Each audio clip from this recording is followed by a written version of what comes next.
दोस्तों नमस्कार, होम्यो ज्ञान होम्योपैथी चैनल पर आपका फिर से स्वागत है।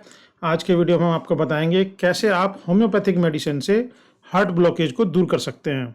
जिन पेशेंटों में उनकी कॉर्नरी आर्टरी डिजीज में 90% 90% तक का ब्लॉकेज आ जाता है, उस ब्लॉकेज को भी होम्योपैथिक मेडिसिन से सक्सेसफुली दूर किया जा सकता है।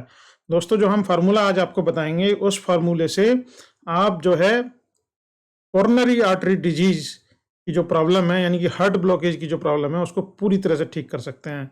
जिन पेशेंटों में हार्ट ब्लॉकेज की समस्या है, उनके लिए ये वीडियो वरदान साबित हो सकता है। दोस्तों आइए चलते हैं, आगे बढ़ते हैं और बात करते हैं हार्ट ब्लॉकेज के बारे में।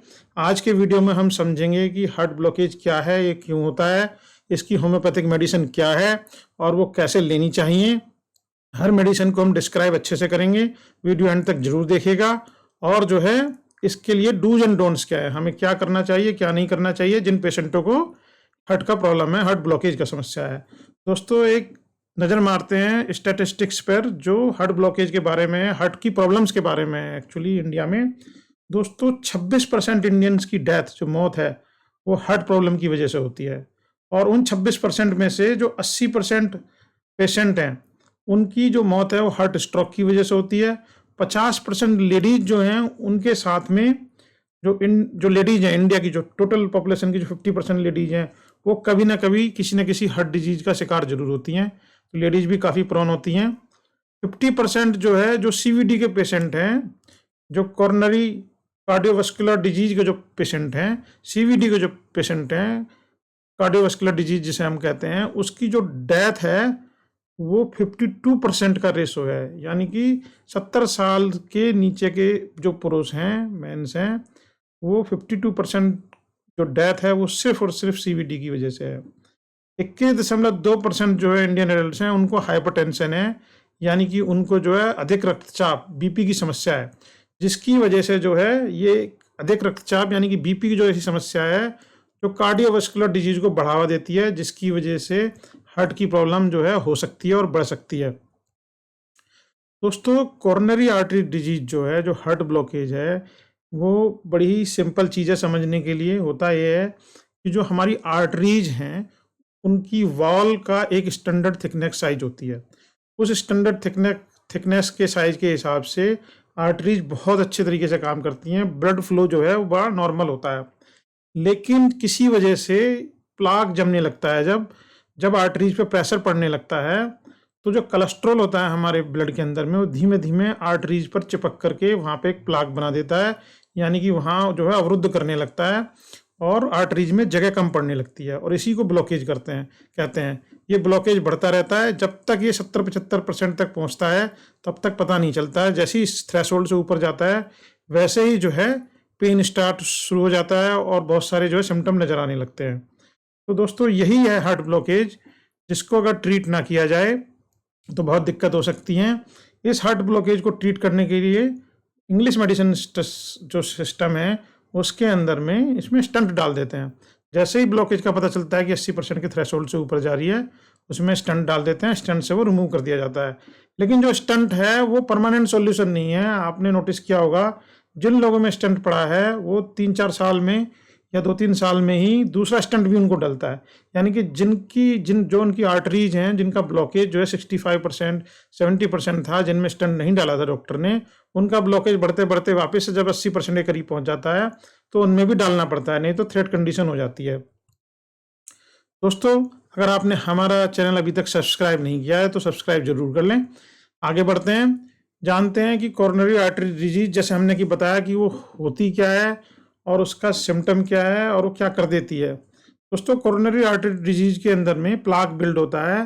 प्लाक बिल्ड जो है कोलेस्ट्रॉल से होता है। तो कोलेस्ट्रॉल की वजह से जो हमारी आर्टरीज हैं, उनका साइज, उनमें जो उनकी जो मोटाई है, लंबाई चौड़ाई है, जिसमें से ब्लड निकलता है, जो उनके अंदर का वीसल्स का जो साइज है, यानी कि पाइप का जो साइज है, इसमें ब्लड फ्लो करता है, इस प्लाक की वजह से, इस ब्लॉकेज की वजह से उसकी जो है थिकनेस घटती चली जाती है, यानी कि रास्ता छोटा होता चला जाता है। जितना वो हार्डर होता जाएगा, उसकी जैसे वो बढ़ती जाएगी परसेंटेज, 80% के पास जब पहुंचेगी, तो एंजाइना पेन जो है उससे होता चला जाएगा।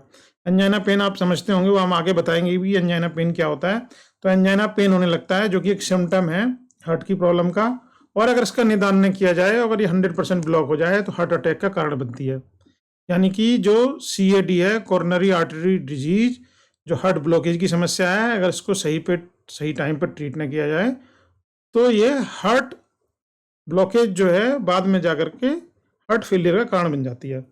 दोस्तों 50% अगर हम ब्लॉकेज देखें तो दिखती कैसी है, तो 30% ब्लॉकेज में देखिएगा पिक्चर में नीचे येलो पार्ट है जो कि प्लाक है, यानी कि ब्लॉकेज है। 30% ब्लॉकेज में हल्का हल्का प्लाक जमा होना शुरू होता है, ब्लड लेकिन फ्लो करता रहता है, कुछ पता नहीं चलता है। 50% ब्लॉकेज में भी ब्लड फ्लो करता रहता है, आपको साइन एंड सिम्टम नहीं आएंगे। 90% ब्लॉक जैसी जाएगा, जैसी 50 से 90% का थ्रेशोल्ड होगा, वैसे ही बॉडी में सिम्टम आने शुरू हो जाएंगे, क्योंकि हार्ट पे स्ट्रेस पड़ना शुरू हो जाएगा। और 90% ब्लॉकेज से ऊपर तो बहुत सीवियर हो जाता है। 99% में तो हार्ट के अंदर सीवियर इंजरी हो सकती है और हार्ट अटैक होने की संभावनाएं बहुत ज़्यादा बढ़ जाती हैं। तो जिन लोगों का जो ब्लॉकेज है वो 80% तक आ गया है, ठीक है, और जो पेशेंट जो है वेट कर सकते हैं, डॉक्टर 80% पे बोलेगा कि आप जो है महीना भर वेट कर सकते हो, 15 दिन 20 दिन या महीना भर वेट कर सकते हो, उससे ज़्यादा वेट कर सकते हो स्टंट डलवाने के लिए। और जो है बगैर हिले डोले ज़्यादा आप घूमेंगे फिरेंगे, जिसको पेशेंट है ज़्यादा घूमता फिरता है तो उसको पेन होता है। अगर बगैर घूमे फिरे थोड़ी बहुत जो है फिजिकल एक्टिविटी के साथ में अगर वो ठीक है तो वो होम्योपैथिक मेडिसिन को ट्राई कर सकता है, और इससे जो है उसका जो ब्लॉकेज है वो घट के जो है धीमे धीमे धीमे धीमे बिल्कुल क्लियर होते हुए 0 तक भी आ सकता है। तो जिन लोगों ने जो है अपना टेस्ट कराया है और उनको मालूम पड़ गया है कि उनकी ब्लॉकेज जो है 70, 75, 80% है, वो लोग इस होम्योपैथी को जरूर ट्राई करें, वो किसी भी ऑपरेशन और स्टंट से बच जाएंगे। दोस्तों जिन लोगों में कोरोनरी आर्टरी डिजीज है प्रेजेंट है, उनके कुछ सिम्टम होते हैं, जैसे एनर्जी, बहुत कम एनर्जी फील करेंगे बॉडी के अंदर में, खाया पिया जो खाएंगे लेकिन उस खाने से ऐसा नहीं लगेगा कि एनर्जी आ रही है, तो लो एनर्जी फ्री फील करेंगे।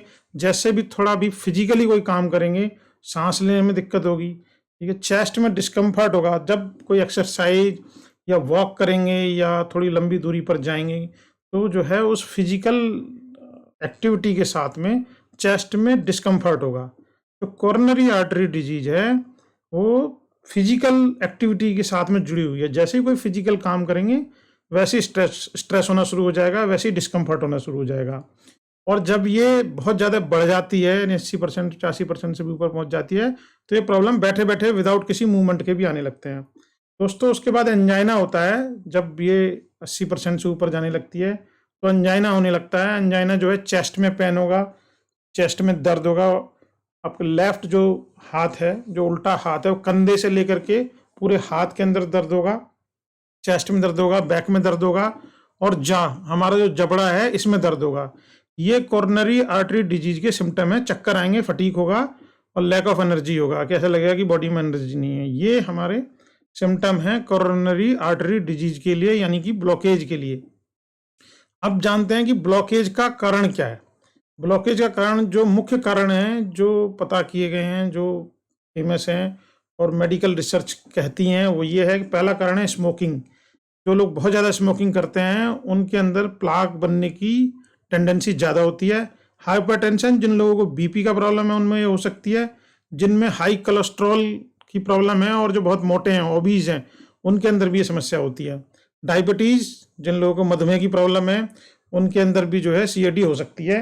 जो लोग मोटे हैं उनको हो सकती है, जो बहुत ज़्यादा स्ट्रेस में रहते हैं उनको भी हो सकती है, और ये जेनेटिक्स भी हो सकती है। तो जेनेटिक्स हालांकि बहुत कम प्रोपोर्शन में पाई जाती है, पर ये जेनेटिक्स में भी हो सकती है। पीढ़ी दर पीढ़ी भी जिन लोगों में हार्ट की समस्या है उनमें भी उनका चांस जो है हार्ट का प्रॉब्लम का बढ़ जाता है, अगर उनकी पिछली पीढ़ी में रही है, पिताजी को रही है, फोर फादर को रही है, तो ऐसे जो जेनेटिक्स वाले लोग हैं उनमें भी इसका खतरा बढ़ा रहता है। दोस्तों हम जानेंगे कि होम्योपैथी में आखिर इसका निदान क्या है, कौन सी वो मेडिसिन हैं जो होम्योपैथी में काम आएगी, और 1 बाय 1 हम आपको बताएंगे वो मेडिसिन का यूसेज क्या है। दोस्तों जो पहली मेडिसिन है वो है क्रिटेगस ऑक्सीकैंथा। क्रिटेगस ऑक्सीकैंथा क्यू यानी कि मदर टिंचर फॉर्म में, तो क्रिटेगस ऑक्सीकैंथा हार्ट के लिए बहुत ही अच्छा टॉनिक माना जाता है। हार्ट के अंदर मसल्स में अगर कहीं डैमेज है, मसल्स वीक हैं, हार्ट के लिए एनर्जी कम पड़ रही है, तो क्रिटेगस ऑक्सीकैंथा जो है वो एक वाइटल टॉनिक है पूरे दिल के लिए, हार्ट के लिए, तो हार्ट की मसल्स को स्ट्रेंथ करता है, मजबूत करता है। दूसरी मेडिसिन है arnica Montana Q. Arnica Montana mother tincture form में है। आर्निका मोंटाना बहुत अच्छी मेडिसिन है। वो जानी जाती है प्लाक, जो खून के जो थक्के बनते हैं, जो खून ब्लड के जो क्लॉट्स बन जाते हैं, ब्लड क्लॉट्स को डिजॉल्व करती है। तो अगर किसी वजह से, ब्लॉकेज की वजह से खून के थक्के बन रहे हैं, क्लॉटेज हो रही है, तो आर्निका मोंटाना उनको रिमूव कर देती है, उनको घोल देती है और डिजॉल्व कर देती है और ब्लड की सप्लाई को सुचारू रूप से चलने देती है। आर्निका मोंटाना एक ब्लड थिनर भी है, वो ब्लड को थोड़ा थिन कर देती है, जिसकी वजह से जो है हार्ट का फंक्शन ओवरऑल बढ़ जाता है। और टर्मिनेलिया अर्जुना, दोस्तों अर्जुन की छाल का आपके बारे में बहुत सुना होगा। आयुर्वेद में अर्जुन का बहुत बड़ा यूसेज है, बहुत अच्छा यूसेज है हार्ट के लिए। तो जो टर्मिनेलिया अर्जुना है, जिसे हम अर्जुना बोलेंगे, ये जो मेडिसिन है होम्योपैथिक की मदर टिंचर फॉर्म में, ये हार्ट के ब्लॉकेज को धीमे धीमे धीमे धीमे काटते हुए पूरी तरह निकाल देती है, ब्लॉकेज को पूरी तरह खत्म कर देती है। आइए अब जानते हैं कि इसको लेना कैसे है। दोस्तों अगर आपको ये समझने में दिक्कत हो तो आप इसका स्क्रीनशॉट भी ले सकते हैं या कहीं नोट भी कर सकते हैं। तो पहली मेडिसिन जो है वो कटेगस ऑक्सीकेंथा क्यू है, दूसरी आर्निका मोंटाना क्यू है और टर्मिनेलिया अर्जुना क्यू है। ये तीनों मेडिसिन आप मदर टिंचर की फॉर्म में लेंगे और ये जो फाइल आती है, इसकी जो सीसी आती है, बोतल आती है, वो 30 ml की होती है। तो पहली, दूसरी, तीसरी यानी कटेगस, आर्निका एंड अर्जुना 30-30 ml की बोतल में एक एक ले लेंगे और उसको 100 ml की बोतल में आप केमिस्ट से जब होम्योपैथी स्टोर पर जाएं तो 100 ml की बोतल उससे खाली ले लें। आप तीनों को 100 ml की बोतल में मिला देंगे तो तीनों इक्वल प्रोपोर्शन में हो जाएगी। इसको अच्छे से हिला लेंगे और हिलाने के बाद में ये मेडिसिन आपकी तैयार हो गई है, जो आपकी हार्ट ब्लॉकेज को रिमूव करेगी। इसको लेना कैसे है? 40 ड्रॉप, दोस्तों ध्यान दीजिएगा, पानी में 100 ml पानी में, गुनगुने पानी के अंदर में 50 से 100 ml पानी में 40 ड्रॉप डालना है। तो 50 से 100 ml गुनगुने पानी में 40 बूंद डाल लेंगे और सुबह दोपहर शाम 3 बार लेंगे। और कब तक लेंगे? 6 महीने या उससे ज़्यादा तक लेंगे, मिनिमम 6 मंथ तक जरूर लेंगे। अगर आपने टेस्ट कराया है और आपको पता है कि आपका ब्लॉकेज या उस पेशेंट का ब्लॉकेज जिसको देना है कि वो ब्लॉकेज 80% है, तो 6 महीने देने के बाद या 3 महीने देने के बाद में उसको वापस से टेस्ट करा सकते हैं, चेक कर सकते हैं, तो आपको पता चल जाएगा कि ब्लॉकेज कितना कम हुआ है। तो मिनिमम 6 महीने देना है, 6 महीने में टेस्ट करा करके चेक कर लेना है। अगर ब्लॉकेज बाकी है तो उसको आप एक्सटेंड कर सकते हैं और इसके रिजल्ट जो हैं वो बहुत ही अच्छे हैं और अप टू 90% ब्लॉकेज को इसने रिमूव किया है।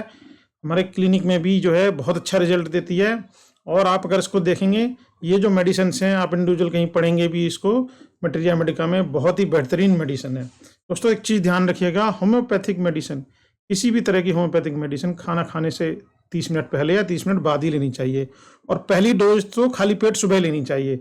ये बहुत अच्छी होती है, इस तरह से लेंगे तो आपको बहुत आराम आएगा। दोस्तों आगे बढ़ते हैं और ये जानेंगे डूज एंड डोंट्स क्या हैं। अभी ये वीडियो खत्म नहीं हुआ है, आप डूज एंड डोंट्स समझ लीजिए, इसके बगैर जो है चीज़ें चलना मुश्किल है।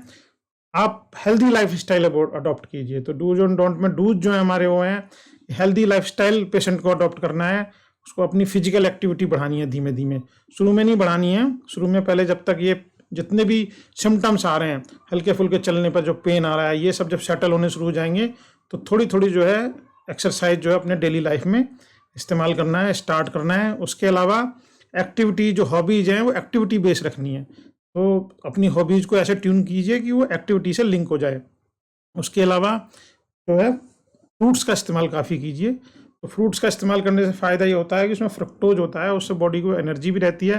फ्रूट्स में फाइबर भी बहुत होता है जो कोलेस्ट्रॉल को भी कम करता है, और कोलेस्ट्रॉल कम होगा तो आपका जो है ब्लॉकेज होने के चांसेस कम हो जाते हैं।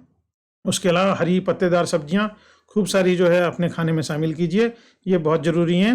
इससे आपको विटामिन और बाकी सब चीज़ें मिलती हैं, उससे हार्ट आपका मजबूत रहता है।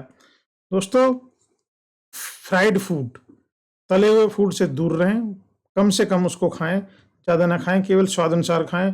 प्रोसेस्ड फूड को बिल्कुल बंद कर दें, प्रोसेस्ड फूड जो है बहुत खतरनाक है, ये सारी बीमारियों का जड़ ये प्रोसेस्ड फूड है। तो आप इससे थोड़ा दूर रहें, डूज एंड डोंट्स का ध्यान रखें, आप बिल्कुल ठीक हो जाएंगे। और जो है जैसे हमने दवाइयाँ बताई हैं, मेडिसिन बताई हैं, उस तरह से लेंगे तो आपकी जो है ब्लॉकेज बिल्कुल ठीक हो जाएगी। दोस्तों इस वीडियो को देखने के लिए धन्यवाद। हमें लाइक सब्सक्राइब जरूर करें। Thank you very much.